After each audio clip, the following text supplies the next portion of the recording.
yango zo mona même muyibe yaki directeur à cabinet zo yiba lokwa muyiba mo balabala asala ba n'importe quoi a nommé n'importe qui parce que comme na bonga zaki ke fatia ko ku se rebeller là où les principes sont violés.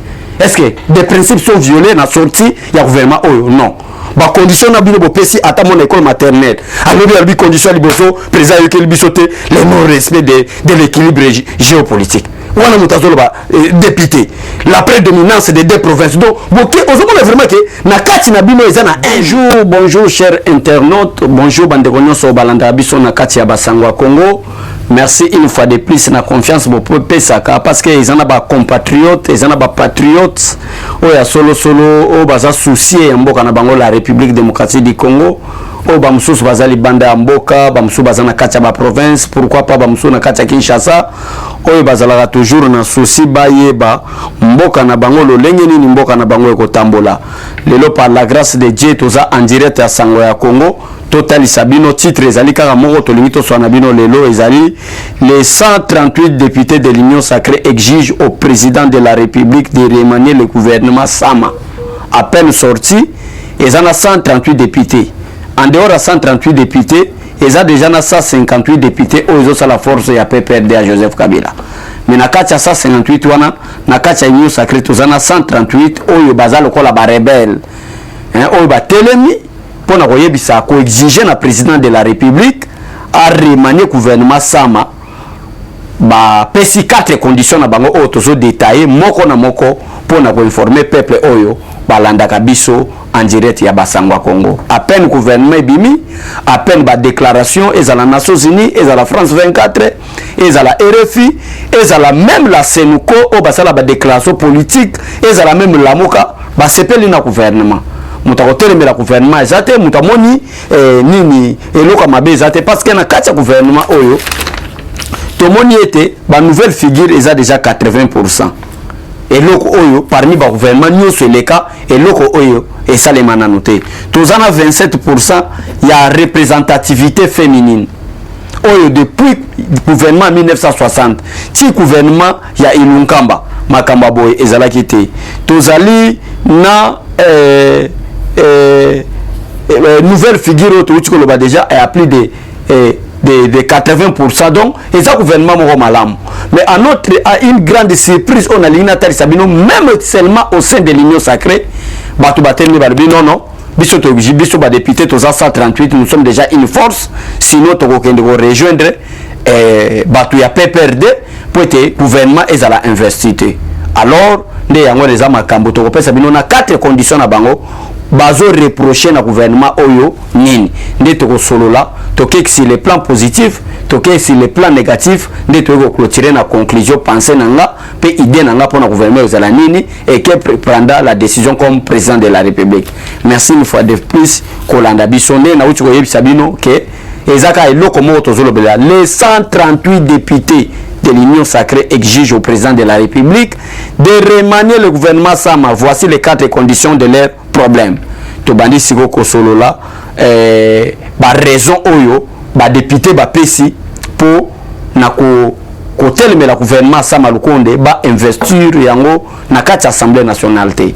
Mais yambo tena kende na osena na président de la République cette constitution oyo tienti sekedi abo yango depuis kala en tout cas a de beaucoup de problèmes. Ngana osepela te dès que gouvernement est bimi tombe mango na investiture par l'Assemblée nationale. Na kuluka moyen je me souto to yato solo là sur les plans parce que ça donne beaucoup de pouvoir parce que selon la constitution ceux qui va député musu ba komi pe belé ba komi makasi ba kuluka devoir moyen ba rejeter programme ya gouvernement Samba et comme conséquence constitutionnelle gouvernement on a cause à la répéter démissionnaire. Alors na roya à la prochaine même lobby tout débattre sur les plans constitution comment est-ce que le président de la République peut faire ou la République peut faire ou les institutions peuvent faire pour être gouvernement baluka ba moyen mususu meza la investité dans la Assemblée nationale. Tokotana sujet na biso est très important parce que peuple pesoga so ibate ce qui dossier tout le bien bien et que gouvernement a investité et commis maintenant crise. Alors on a exigé na ba député boluka te tokende na crise constitutionnelle soki bosali erreur réellement boza badéputé ya union sacrée et que union sacrée ezali wana pour intérêt ya peuple rester député sala mosala na bino bocontrôler gouvernement bopesa biso baloi po ete mboka ekende liboso mais soki bokei na loyenge soki bokei na basentiment mpona mwa $10 000 $5 000 bakopesa bino po ete investir gouvernement à Samalukonde T, ou même la communauté internationale, ou même la Sénuko, ou même la Mouka, ou même donc la classe politique congolaise et la société civile, Sangani, Balubi Keza, meilleur gouvernement depuis 1960. Alors, ceux qui vont saluer les erreurs, chers députés, chers 138 députés, il y a aussi l'erreur du fait que tous les députés, constitution, PSA, plein pouvoir, bateau, la majorité, bakoui ko investir gouvernement, soit le gouvernement investir dans la majorité, tes réputés démissionnaires, vous allez risquer de créer une crise politique, une crise constitutionnelle, et qu'on peut ça pouvoir na président de la République au dessous de l'Assemblée nationale. On a vraiment des députés au Balimba, mais quand ça la rébellion. On a vraiment des députés qui ont l'erreur. Parce que vous avez que vous avez 138 députés pour la région de Bata PPRD. Parce que vous avez un président de la République, à peine gouvernement Bima, à peine vous avez un président de la République à remanier le gouvernement. Alors, vous avez créé crise. Parce que si vous créez crise, président de la République na crise wana akoluka kaka moyen à dissoudre l'Assemblée nationale. Tokota na ba condition au ba député. Pourquoi les députés vont exiger le président de la République à remanier du sous-gouvernement? Le gouvernement va bandi au Musalate, le gouvernement est apprécié dans le peuple congolais, le gouvernement est 27% de représentativité féminine, le gouvernement est allé na 80% de nouvelles figures, le gouvernement Oyo. Donc, on a vraiment que non moyen d'âge. Ils allaient 47 ans, au moins vraiment gouvernement apprécié par tout le monde. Mais le groupe de députés va bandi au Sala calcul. Il y a un président de la République à remanier le gouvernement. Au cas contraire, si le président remanier le gouvernement, il de moins et moyens, il y a investir le gouvernement Samalukonde. Mais qu'est-ce qui pousse les députés? Parce que nous avons lentement, parce que les malades grave risque quand même. Docteur Balubi Tolo Banabiso to solo là to partager des informations parce que yebi musala na sala eza communication mais na kende calmement na kende na ganga société parce que na provoquer baner et ko sala ngamabe. Alors qu'est-ce que députés les 138 députés bazo reprocher na gouvernement Elunkamba? Pourquoi ces députés bazo exiger na président de la République à remanier ce gouvernement? Voici quelques conditions. Les 4 conditions à 138 députés au saliété président remanier gouvernement au cas contraire investir le gouvernement. Quels sont leurs intérêts, quelles sont leurs intentions? Pourquoi dans moment où voici quelques conditions. Pour les 138 députés to rejoindre plan et président de la République dans le gouvernement Samalukonde de investir plus possible le plus vite possible et c'est le président de la République a coquissé 4 conditions. Première condition, le non-respect de l'équilibre géopolitique. C'est-à-dire quoi? La République démocratique du Congo est composée de 26 provinces. En tout cas, Naza vraiment désolé. Comment est-ce que Mboka Nabiso, tous les députés, sans la compréhension? Si vous avez Balubi Keno, baza satisfait. Les députés sont satisfaits pour le gouvernement Ilunkamba. Raison il y a le non-respect de l'équilibre géopolitique. Dans cette émission, dans le qui était président de la République, là où vous avez besoin de compétences, Tchabato Baza très compétent. Mais ceux qui sont compétents, par exemple, dans Sankuru, par exemple, na Équateur, au nom de géopolitique, tout ça est incompétent, un cher député. Donc, tu travailler dans le cas de la géopolitique. On a la première raison à Bango. Mais le peuple Bolanda, comprendre comment est-ce que le président de la République a affaire na bateau même honorable. Honorable, non. Tous ça satisfait dans le gouvernement parce qu'il y a le non-respect de l'équilibre géopolitique. Mais c'est quelle conception? Donc le quoi tozana 26 provinces. Donc chaque province il faut avoir la représentativité même du gouvernement national. Ça c'est vraiment chaque député, vous avez bien raisonné. Et ceux qui na kacha mutuana par exemple na domaine de la finance, bazana posa batia mutu mo aza expert et que na province moko boy oyo linga ki azala pe représenter na province wana azana expertise wana te. Bon ki ndoko tcheka kapo représentativité à la province nous c'est salema. Chers Congolais, chers compatriotes, bon mon abino moko bateau mibeko ba voter la biso mibeko. Bon mon abino moko bateau ba contre la biso gouvernement. Bon mon abino moko compréhension il y a des textes na bango donc peuple congolais bino mo comprendre bato biso tozala ki koloba ke ba député na biso bato biso toloba ki ke to sali union sacrée ba 138 députés déjà ba bandi ko telemela gouvernement ke ba investir bango te nazolo ba boete pour na bangi sa peuple azol ba talanga peuple apesa nga confiance peuple aloba ke communicateur ne trésor lombo nazolo ba pona pesa bino information boye ba réalité boye ba les hommes d'état boye ba quels sont des hommes au président de la République à Tongana Mboka. Donc député vraiment téléminaye a pesé raison liboso que ba ko investir gouvernement sans malukonde et ils allaient pour nini parce que le nom de respect de l'équilibre national. Chers députés, est-ce que na sa constitution et comment a été est-ce que la province il faut tout ça là respect à géopolitique? Non. On a première condition à Bango. Balobi que celui président de la République, Azana pour sa biso 38 députés, Oyo, tout ça les déclarations, et c'est le respect il y a géopolitique. Na respect à géopolitique, tout le monde monanine. Balini batali ça a été chaque province a la représenter. Le quoi tout ça a 26 provinces, différents provinces nous c'est ça la nakacha gouvernement Oyo. Voilà, pas député na bino au peuple congolais boza ba témoin bo vota. Deuxième condition, la prédominance des deux provinces, Sankuru et le Sud Kivu.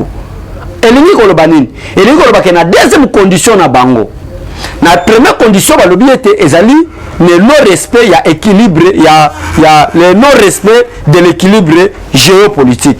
Deuxième condition, la prédominance des deux provinces, Sankuru et le Sud Kivu. C'est-à-dire quoi? C'est-à-dire que le gouvernement est composé de 56 membres. Ba député les 138 députés au bal vu décision ya oloba ke ba ko investir gouvernement OET ndena bandi ko tali sabino ba condition bango ba pesi soki président ko yoke la bango a remanier gouvernement ba condition président ko respecter ngo wana au cas contraire ba ko sala de tous les moyens ba investir gouvernement sa mal condété nde wana na ko pesa bino ba condition oyo bango ba pesi pour gouvernement wana ezala ba po na base la satisfait na gouvernement oyo ya sa mal condé nde wana bandi ko nazana kacha ko détailler bino ba condition bango ba pesi to l'équipe déjà condition liboso oyo na ko bandela pona meilleure compréhension ba le bien était le non respect de l'équilibre géopolitique, c'est-à-dire toutes les provinces ne sont pas représentées. Première raison na bango ba pesi angwana. Deuxième raison ba yeko ba balobi que la prédominance des deux provinces Sankuru et le Sud Kivu, c'est-à-dire quoi na deuxième condition na bango na deuxième condition na bango elingi ko loba était na kacha gouvernement oyo ya 56 membres gouvernement sans malukonde au président de la République où tu obimisa kalate les 138 députés balubi était il n'y a que deux provinces qui dominent les autres provinces. Quelles sont ces deux provinces? C'est le Sankuru et le Sud Kivu. Alors celui président de la République azana pour ça que les 138 députés oyo bazala satisfait batoyo baza dominer na kacha gouvernement le Sud Kivu et le Sankuru ba équilibre égalité. On a deuxième condition na bango. Troisième condition na bango, la nationalité douteuse de quelques ministres de Sud Kivu. Bino mo monde sali polémique na deuxième condition na bango balobi les ministres de l'agriculture, les ministres de la défense, na quelques ministres baza soki 4 bazo soupçonner bango ke baza na une nationalité douteuse. Alors to solona na likambo nationalité. La nationalité congolaise sont autant un article 102 de la Constitution. Peut-être baki c'est un article 72 de la Constitution. Mutupa rozane mupaya. Wana nazo contre la présidente Félix Tshisekedi. Nazo c'est la débat moko scientifique en tant que communicateur et ça peut ba leçon to presque na bato peut-être ba comprendre te. Un Rwandais peut être ministre sur le Congo. Un Congolais aussi peut être ministre na Rwanda. Un Congolais peut être maire de la ville na Paris. Un Français peut être conseiller du chef de l'État. Donc ça dépend d'une constitution à une autre. Ça dépend d'un État à un autre État. Ils ont dépendre par rapport au cas il y a mibeko ya mboka wana biko bokende. Par exemple na mboka na biso peuple congolais parce que na quatrième na ligne expliquer le na point 3 on a vraiment parce que ils ont premier réseau touché même la constitution de la République démocratique du Congo. Na ligne na talisango parce que ba législateur ba tia mibeko en ce qui concerne ba nationalité.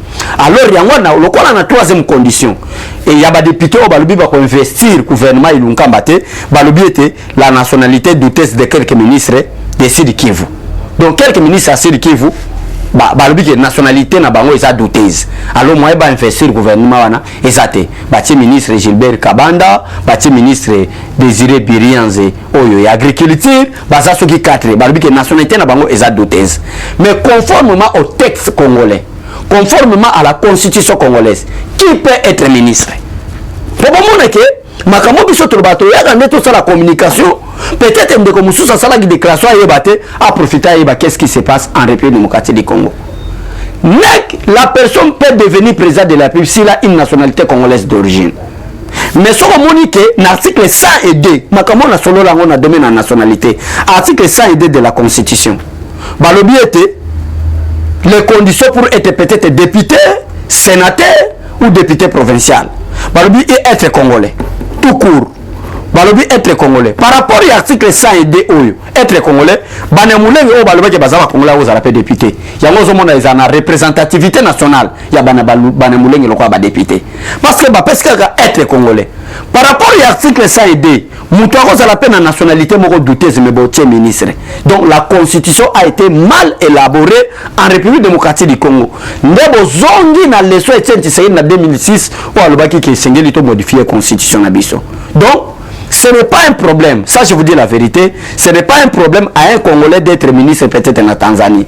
Ce n'est pas un problème aussi à un Tanzanien d'être ministre en République démocratique du Congo. En République démocratique du Congo. Parce que ça ne pose vraiment pas un grand problème. Le grand problème se pose à niveau, il y a institution numéro 1, président de la République. Voilà, bien au moment que le problème de nationalité, c'est un problème. Wana tos lo bana biso te ke poto kote la président de la République poto za batuto linga fati béton banana bazalaka bongo bazabadia leloté to mona pe il y a un Congolais à sa ministre en France to mona il y a un Congolais maire de la ville problème de nationalité zo dépend par rapport à ba texte il y a moka songolo pakala na mboka mususu et ça dépend par rapport à mboka donc problème de nationalité pour un ministre ou un député il y a on appelle sibinoka des textes la constitution article 102 dans l'article 72, par condition pour être président de la République, Balobi, il faut une nationalité congolaise d'origine. Mais tant que il y a un article 102, il y a constitution pour être sénateur ou député national, Balobi, il faut être congolais. Pourquoi cette nuance, pourquoi cette différence? Mon était cause à la ministre rwandais congolais là, ce n'est pas un problème. Ça dépend, il y a des textes, il y a Moka par exemple, le Congo, n'est pas Zaboui. Mais on a toujours rejoindre Noël Tchani. Parce que ça veut dire que Moutako Zalané rwandais, Aza ministre Awa. Moutako Zalané belge, Azane ministre Awa. Moutako Zalané congolais, Azane ministre en France, en Italie. Ne place Noël Tchani a eu cette explication. Mais à l'institution président de la République, il faut être des nationalités congolaises d'origine. Donc, on a la loi, on a la protection. C'est donc, il y a moi, place biso to rejoindre. Donc, ce que nous raison que les autres ministres, moko asa kuna na kati asa infiltré rwandais, ils ont vraiment raison à la montée parce que moka pe mokili et bani otamba na ba texte ndé mutoko sala pour être mboka na biso et kende liboso. Alors, quatrième condition na bango pour être chité, balobi ke na 23 députés pétitionnaires oyo basala qui était bureau Jani Mabunda ekweya 23 députés au bazar na kati ya gouvernement Samba Lukonde mais il n'y a que 4 députés parmi les pétitionnaires de bazar na kati ya gouvernement donc bazar moké tala décret bato bazo ele na intérêt na bango de yango to yaki total sabino les 4 conditions il y a 138 députés il y a union sacrée na préciser bien que na kati ya union sacrée ba o ba semi na président de la République a remanié encore gouvernement Samba Lukonde au cas contraire sur les 4 conditions ne sont pas respectées, bah qu'on investir le gouvernement. Mais quelles seraient maintenant ses conséquences? Nous avons pas avantage dans le président de la République. Crise de l'article 148, je crois, au peuple congolais Balobaka et peut sa président de la République pouvoir en tant que garant de la nation, en tant que l'arbitre des bons fonctionnements réguliers des institutions. En tout cas, chef député, si vous avez posé à Moussala Nabino, si vous avez posé en tant que député, vous avez un article ça, vous contrôlez le gouvernement, vous votez la loi qui protège le peuple et qui sécurise le territoire national et qui sécurise sécuriser administration mais botika la biso bambria pamba pamba musala makasi en tant que député bomonika ya ko investir gouvernement musala wa makasi bino bomoni ya ko investir ka gouvernement donc bino bozana bozozela kaka investiture ya gouvernement en tant que député parce que biso ba député ceux qui ko investir gouvernement sama le compte d'été gouvernement ne vous a la réputé démissionnaire musala bomoni ya makasi kusala ka ngwana mais ngana zo chité kaka wana na niveau à conséquence peuple congolais bo banga eloko mokoté. Ça je vous dis la vérité. Bobanga eloko monte bate belé basalaka ba plan. Bandima ki te fatia ko sala 6 mois na pouvoir. Bandima ki te Félix Tshisekedi lelo. Bandima ki te ko kosa même ba 2 ans et demi. Bate belé ba boulay kake ba ko beta coup d'état. Ba ko kufa yango zo mona même muyibe yaki directeur la cabinet zo yiba lokwa muyiba mo bala bala asala ba n'importe quoi annommé n'importe qui parce que comme na bongeza kike fatia ko kufa. Mais lelo fatia za na des insécurité béton na ninga ba jeter. Makatakata mo bazako ganga kuna ebele batindi Christian Chiwewe kuna bazoko solo susu fatia za beto bino nde bozo rêver mais soki bozaki ba député ya solo on ngana yebisa bino parce que Fatia n'a pas la majorité ya Assemblée nationale mais Fatia a la majorité populaire et là bino bokoye bango wana azana majorité populaire et loko bino seigneur bino boye ba député angwana mais ngana ko yebisa peuple congolais boy crise oyo ezali bien détaillé dans l'article 148 sur ba député baza tembe baboya ka ko investir gouvernement bon moi na siko ba décision ko salma bon moi siko biso mo konde sikoyo to ko koma ba député na ba na bino wana peut to ko za ba décider to modifier de l'article 1 si l'article 10 pour pesa biso ka plein pouvoir té mais pour pesa bino sous chance té que ba député médiocre lokola ba mususu un jour ba possible pe ba bima voilà conséquence ya grave ko ya ngwana le mieux o biso to sanga na ba ministre ezato to ngamboka bon se rebeller inutilement mais bon se rebeller là où les principes sont violés. Est-ce que des principes sont violés dans la sortie du gouvernement? Oh non. Bah condition na bino bopesi ata mon école maternelle. Alors il y a condition liboso président yokel bisoté le non respect de l'équilibre géopolitique. Wana mutazolo ba député. La prédominance des deux provinces. Donc boké ozomona vraiment que na kati na bino ezana haine, ezana motema mabe. On ne peut pas faire condition mais c'est le président. Nous voyons l'incompétence de tel ministre, il n'a même pas peut-être étudié, voilà. Mais nous avons un calcul, il y a haine, il y a séparation, il y a division. Ce qui par exemple, bateau, par exemple, par exemple, na Sidi Kivu. Bageno luga mutu moko boya zalaka na Kasai kuna, bacha epokaka l'équilibre géopolitique. Ça c'est quelle conception? Est-ce que ça conception vraiment bien en tant que député? Alors on a voyé ça bateau nous sur balandaka biso bo bangelo wote. Il n'y a qu'un seul garant de la nation. Il y a qu'une seule institution où les otambola dans otonai. C'est l'institution présidente de la République. C'est lui le garant de la nation. Ceux qui ba député bo mekika osé pas biso beto rotina sama lukonde. Na ba membre du gouvernement accompagner le peuple congolais. Boye toto c'est pas principe bo rejeter première fois to yandi bino. To sali ba calcul to yé bo rejeter à ce moment et ko criser et ko créer auto benga bongo crise persistante qui va donner le plein pouvoir au président de la République conformément à l'article 68 où est les garants et l'arbitre de bons fonctionnaires réguliers des institutions pour constater crise wana y article 148 pour à la dissolution de l'Assemblée nationale. Que Dieu bénisse la République démocratique du Congo. Que Dieu aide les députés qui est à l'incompréhension. Peut-être même on a compréhension mboka la biso et que liboso. Nzamba pambola bino tout mon nana. La semaine prochaine. Merci beaucoup, au revoir et bye bye. Eshima, votre magazine qui bat au rythme de l'actualité. Une réponse à vos besoins en information, un éclairage dans divers domaines. Impartial, documenté, instructif. Eshima au cœur de l'info. Retrouvez la nouvelle édition. Exclusivité.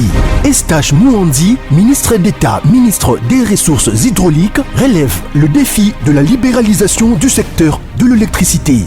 Des actions concrètes. Cap sur la libéralisation de l'électricité.